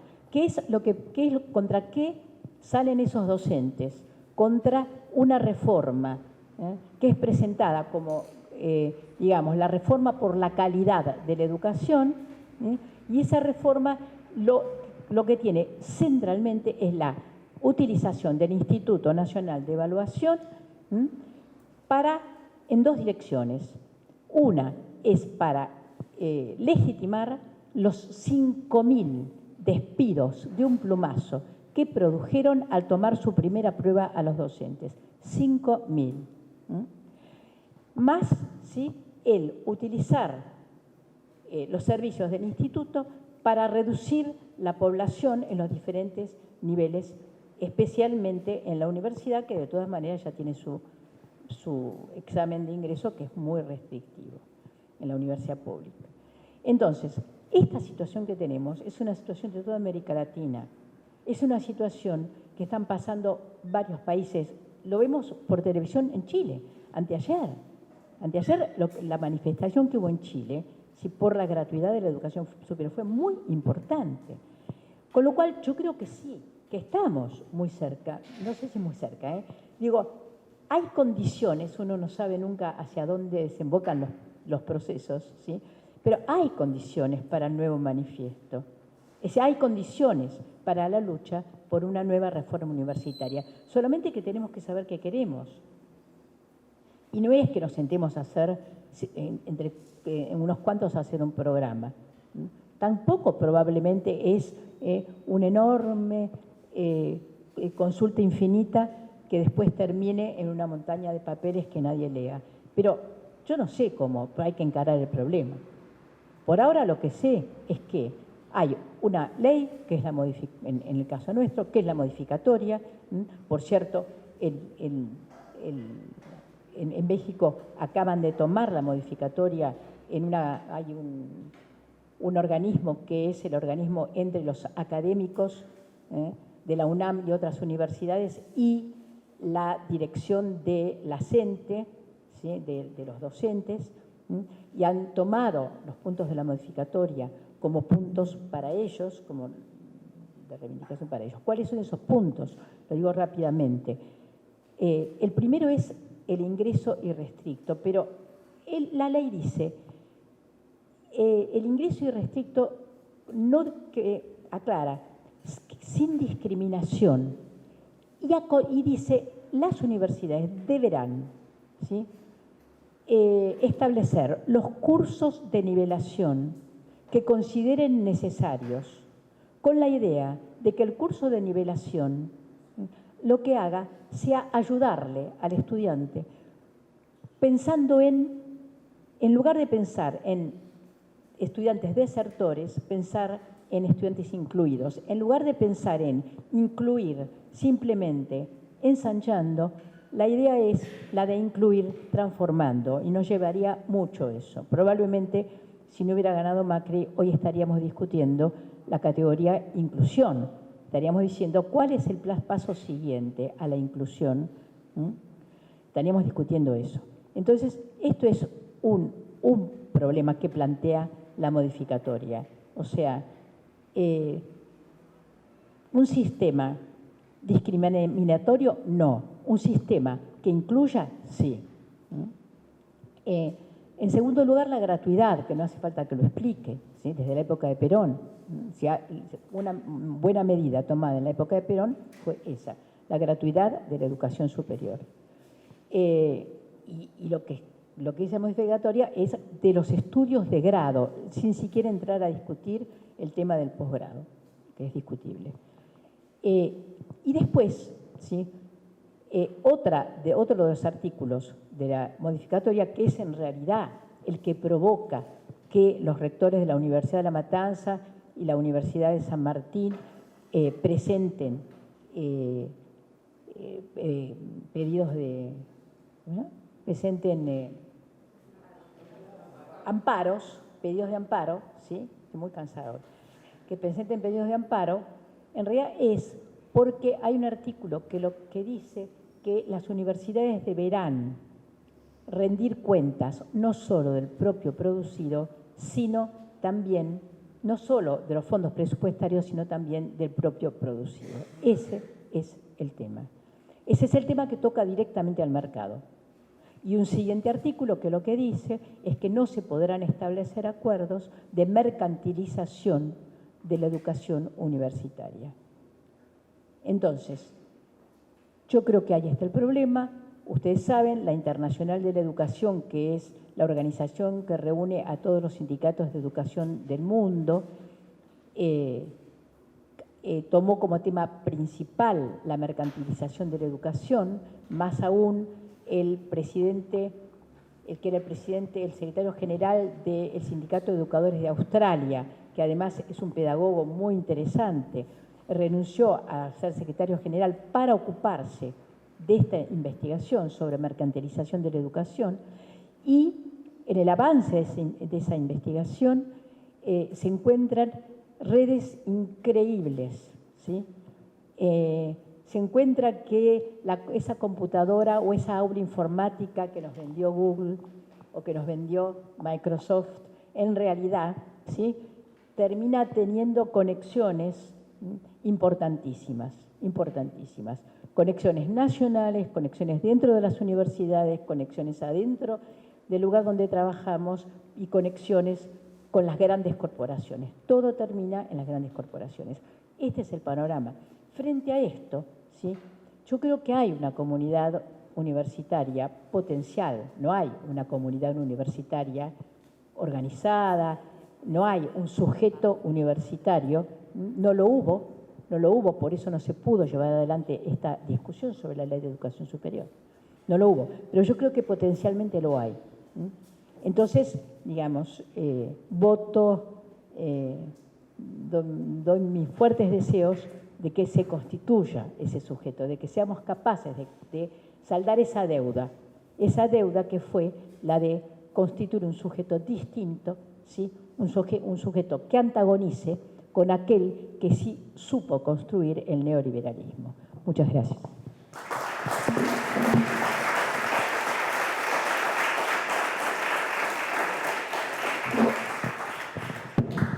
Bueno, gracias, Adriana. Estamos medio justos de tiempo, pero si les parece vamos a hacer 3 o 4 intervenciones, comentarios, preguntas bien breves. Necesitamos estrategias de defensa y bueno, de preservación y de conservación. Ahora hay un riesgo de que muchas veces la conservación y la preservación puede generar cierto autoencierro de las instituciones universitarias. Me parece que algo que Katia también tenía hace un par de años un texto con la idea de la universidad abierta, ¿no? Me parece que esa idea tiene que ser fortalecida incluso en estos años, ¿no? Digamos, esta idea de la necesidad de redes, de construir redes entre universidades, también tiene que ser redes con aquello que está fuera de la universidad, con organizaciones sociales, con movimientos populares, con sindicatos, la idea del obrerismo adentro de la universidad, y que es algo que todos, digamos, lo venimos pensando hace rato, pero que sin embargo es muy costoso, es un enorme desafío.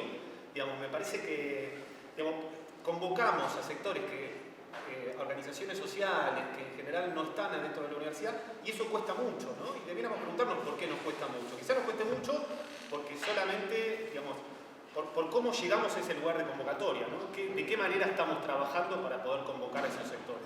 Me parece que acá hay un enorme desafío para poder abrir mucho más las universidades y trabajar mucho más con los sectores que están afuera. No, solo una conexión entre la idea de segunda reforma y la idea de reforma política que planteó Macri, que es en relación al financiamiento de la política, que es autorizar a las empresas, permitir que las empresas financien a las campañas electorales, digamos. Entonces, pensando en ese fenómeno, que es como una liberalización, digamos, que acumula para un sector político, evidentemente, para aquel partido, el PRO en particular, que apoya todos los beneficios y ganancias de las empresas. Entonces, anticipa un horizonte de largo plazo, si uno lo pensara desde ahí. ¿Cómo, y digamos en su contracara, qué significa ese mayor peso en el sector estatal de las empresas frente a nuestra posición, pensando en la modificatoria de la ley en este último punto, de conservar esa autonomía respecto de las empresas y el financiamiento que puedan aportar, y al mismo tiempo, junto con una posición en general, sobre todo de las facultades de Humanidades y Ciencias Sociales, de rechazo a la producción de recursos propios. Hay ahí, me parece, desde el punto de vista del sostenimiento de las instituciones, de toda la complejidad que tienen, con sus aspiraciones de apertura aparte, es decir, de siempre seguir respetando el derecho a la educación superior, es cómo sostenemos el sistema, ¿no? Cuando el Estado, ¿no?, y el gobierno va para otro lado y va a acentuar esa situación desde el punto de vista económico. Pienso en la gestión de las instituciones universitarias, desde un lugar de autonomía, pero de una autonomía al mismo tiempo limitada, ¿no? Se vio este año cómo subejecutan los presupuestos, los retasean, se quedan con la guita, digamos, la misma modalidad que tuvieron la Ciudad de Buenos Aires, que subejecutaron el presupuesto para las escuelas y lo fueron mandando las partidas para otro lado. Frente a eso, que parece ser la tendencia, bueno, ¿qué astucia tener? Se me apareció hace un ratito, bueno, hay que ser astutos también de cómo movernos en ese sentido, ¿no? Y menciono solamente una cosita que contó Gabriela Dicker el otro día en una cena, que es el encuentro que tuvieron 7 rectores de universidades nacionales con el ministro Bullrich, entre otros estaba el presidente del CIN, y el ministro dice, tengo media hora para atenderlo, ¿no? Esa escena, que también la escuché en el INEP, con autoridades del INEP, algo por el estilo, Marinés Monzani comentó lo mismo el otro día, que es una lógica empresarial en la interlocución con actores que uno considera importantes desde otro mundo simbólico, que es el rector de una universidad, mejor, peor, pero es el rector de una universidad. Uno le inviste de una autoridad, de un lugar de representación, siendo aparte rectores elegidos por una comunidad. Esas dos lógicas, nos hace que estemos en una situación muy compleja desde el punto de vista político, económico, como movernos, yo no lo planteo como inquietud. Sí, Adriana, en relación a lo que hablaste de una segunda reforma universitaria, una observación, pregunta. Cuando aquella reforma universitaria se hizo, nació del movimiento universitario, nació de los estudiantes, nació de la sociedad civil, y el gobierno de Irigoyen, que era un gobierno democratizador, más allá de todas sus limitaciones, la tomó, le dio causa, la institucionalizó, la apoyó. estamos ante un gobierno de esas características. Me parece que estamos ante una necesidad defensiva, ¿no? de las deficiencias, con todas las deficiencias que tenga el sujeto educativo logrado en estos 10, 12 años, tenemos que defender eso hoy, más que una reforma. Hubo muchos conflictos, y hubo idas y vueltas. Bueno, ahí está el libro de Juan Carlos Portantiero, que me parece que es... hay mucho escrito después, pero es como para verlo, ¿no? O sea, que describe muy, muy bien esa postura ambigua del ministro Salinas y la postura ambigua de Irigoyen.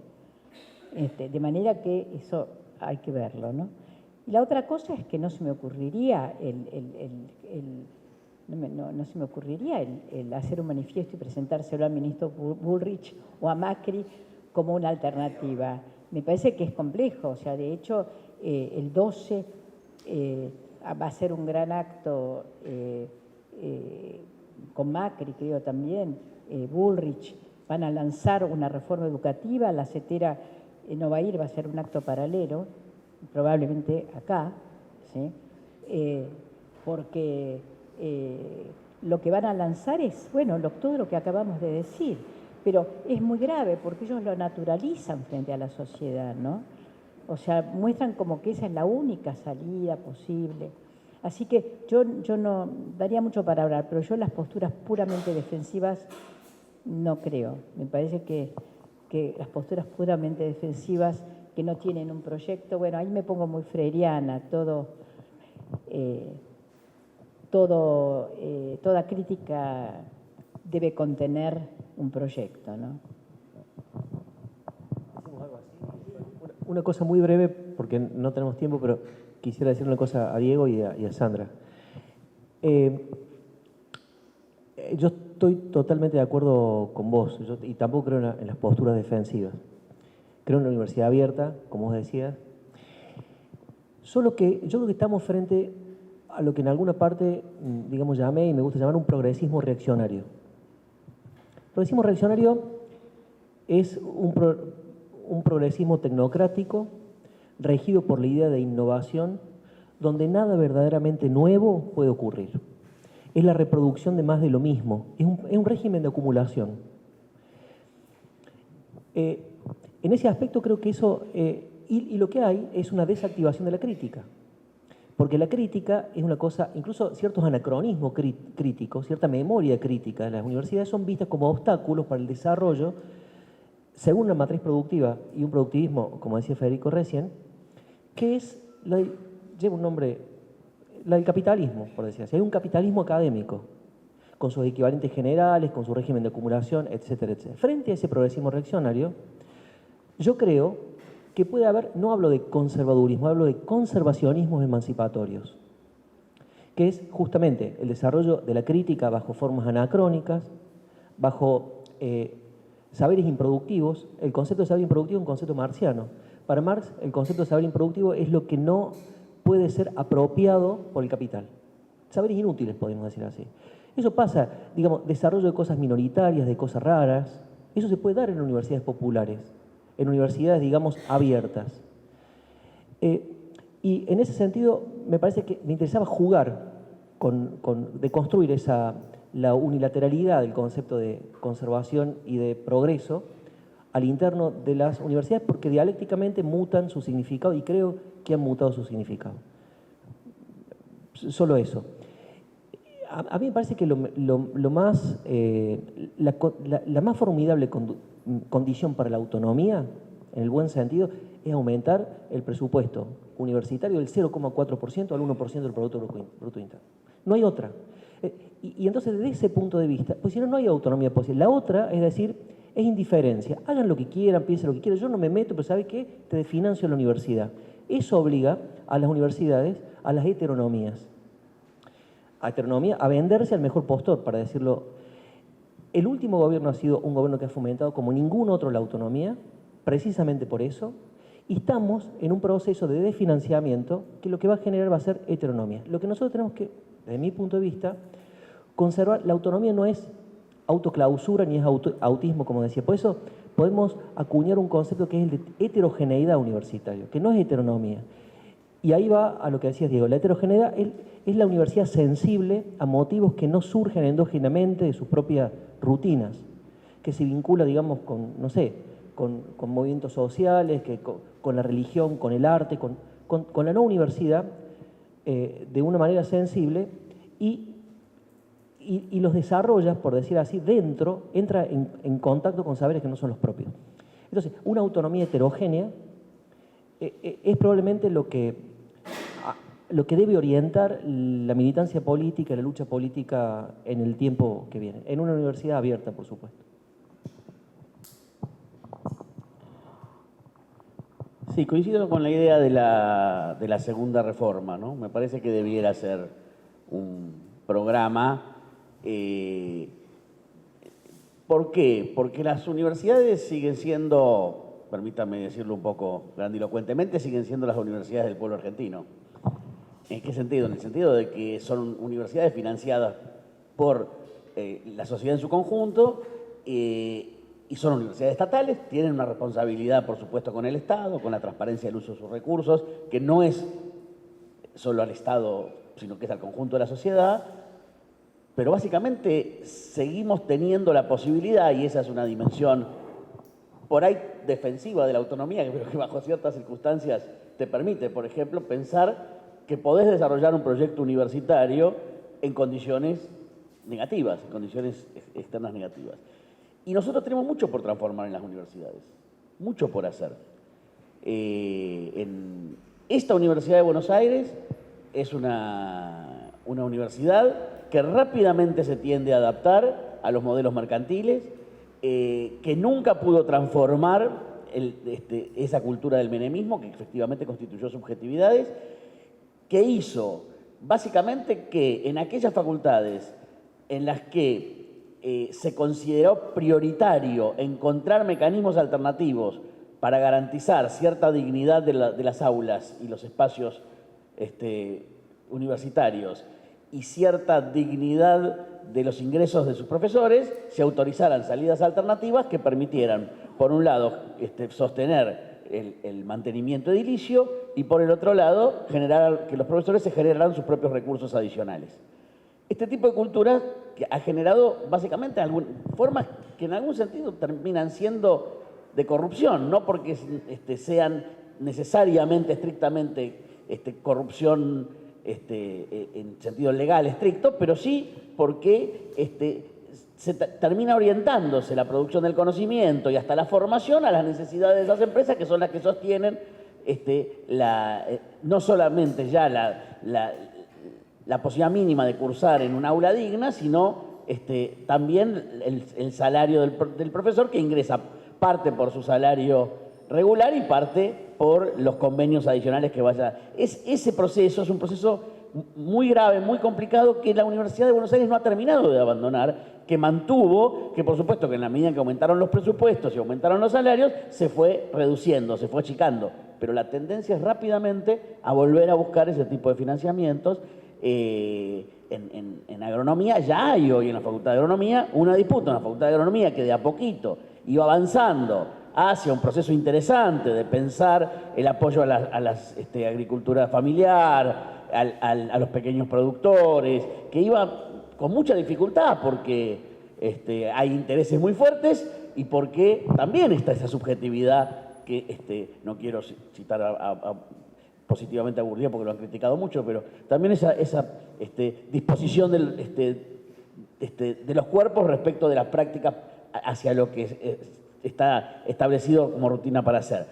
Hoy ya hay un debate en agronomía donde todo un grupo dice, bueno, basta, se terminó, vamos con Monsanto a morir, ¿no? Y se está viendo un debate fuerte que se va a dar en las elecciones del año que viene entre dos posiciones que la verdad que una de ellas se había ido debilitando y se había avanzado hacia algún tipo de cambio.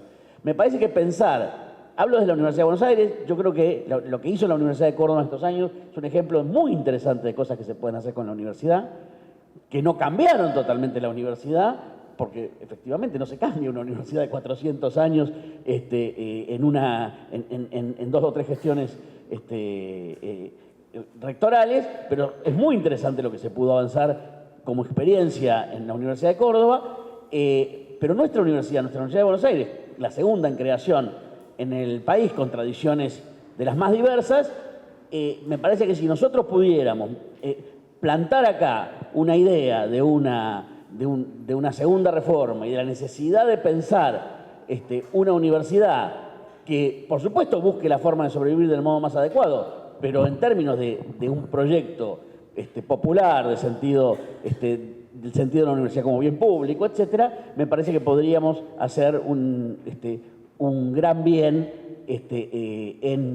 aún en este contexto. E insisto en que yo creo que ese proceso ya no se podía hacer antes, mucho menos ahora se puede hacer en forma aislada. Hay que hacerlo en forma conjunta, en forma articulada, y efectivamente pensar en un gran movimiento nacional universitario. Nosotros estamos tratando de constituir un espacio de pensamiento y reflexión universitaria, además de los que ya hay, ¿no? El problema es que los cuerpos no aguantan para tantos espacios que hay abiertos, pero estamos tratando de constituir con Gabriela Dicker, rectora de General Sarmiento, con Francisco Tamaritas, rector de Córdoba, y con el rector de Misiones, otra serie de rectores, decanos, etcétera, un espacio de reflexión universitaria que nos permita sacar algunos documentos y lanzar algunos, digamos, alentar este tipo de debates. Pero no es sencillo, nada es sencillo. Atilio Borón suele decir que la universidad es más reaccionaria y más conservadora que la Iglesia y las Fuerzas Armadas. No sé si tanto, pero que es difícil de mover, es difícil de mover. Dos cosas brevísimas. Una sobre esta última caracterización de la universidad, que es una institución que hace 1000 años forma élites. Yo quiero decir esto, la declaración de 2008 y la reciente incorporación al texto de la Ley Positiva Argentina de la idea de que la universidad es un derecho, es una locura, es una novedad radical, es algo novísimo a lo que no terminamos de acostumbrarnos. Hace 1000 años que hacemos nuestra práctica en la universidad jerarquizando, excluyendo, humillando, echando. Eso es esencialmente la universidad desde hace 1000 años y en ese sentido la universidad, esa historia universitaria fuertemente jerarquizante y excluyente fue absolutamente consistente con la dinámica también jerarquizante y excluyente de eso que solemos llamar, aunque a veces abusamos de la palabra neoliberalismo, para decirlo rápido y entendernos, que claro que tuvo una paideia, que claro que construyó sujetos universitarios, que hoy en buena parte de las universidades públicas argentinas respiran aliviados.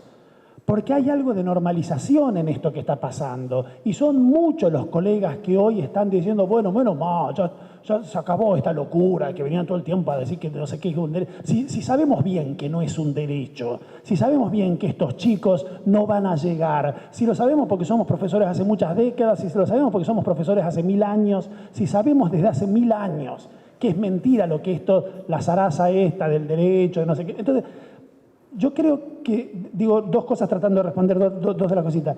Primero, me parece que tenemos que hacer ese ejercicio propiamente universitario, el más universitario de todos los ejercicios universitarios, que es el ejercicio de la reflexión, de pensar críticamente los modos en los que nosotros pensamos, pensar hasta qué punto esos modos en los que pensamos son herederos de 1000 años de pensamientos de las jerarquías y de las exclusiones y también de un cuarto de siglo de neoliberalismo que se hizo carne en nuestra carne y que organiza nuestro modo de pensar y de habitar las instituciones.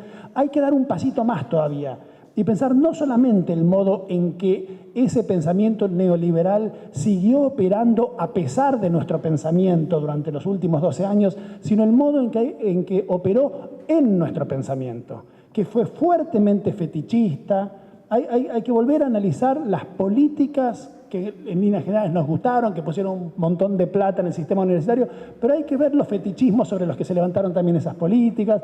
Hay que preguntarnos si estaba tan bien suponer a priori que fabricar locamente doctores era bueno para la patria, para el futuro, para el género humano, sobre la base de algunas presunciones estadísticas de que un país tiene que tener el no sé cuánto % de su población económicamente activa con título de doctor. Yo no estoy seguro de que eso sea bueno para el país y me parece que por lo menos deberíamos parar la pelota para pensar hasta qué punto no solamente convivimos con un pensamiento neoliberal, sino que lo compramos en algunas partes importantes. Digo, eso me parece que forma parte de nuestra obligación universitaria de revisar todo el tiempo el modo en el que pensamos. Y lo otro en relación con la idea de la universidad, no solamente como un derecho, sino como parte de la cosa pública, como parte de la res pública, me parece que allí no hay otro camino que seguir exigiéndole al Estado, al que no podemos confundir con el gobierno que circunstancialmente lo conduce, que ponga mucha plata, que siga poniendo mucha plata. Yo creo que, digo esto en relación con lo que decía Sandra y con la respuesta de Diego, con la que estoy totalmente de acuerdo, creo que lo último que podríamos hacer es naturalizar que este gobierno va a bajar el presupuesto a la universidad y salir a decidir si aceptamos la heteronomía que supone salir a pedirle plata a las empresas o nos ponemos a fabricar cosas para las que por lo menos unos cuantos de nosotros somos totalmente incompetentes. Y además no estaría bien y además no es de lo que la universidad debe ocuparse. Tenemos que seguir exigiéndole al Estado que sostenga las universidades, es decir, que les garantice sosteniendo su autonomía, y tenemos que poder hacer público ese reclamo para incorporar a otros actores también a esa discusión. Bueno, muchas gracias a todos. El cierre es en instantes en el aula 309.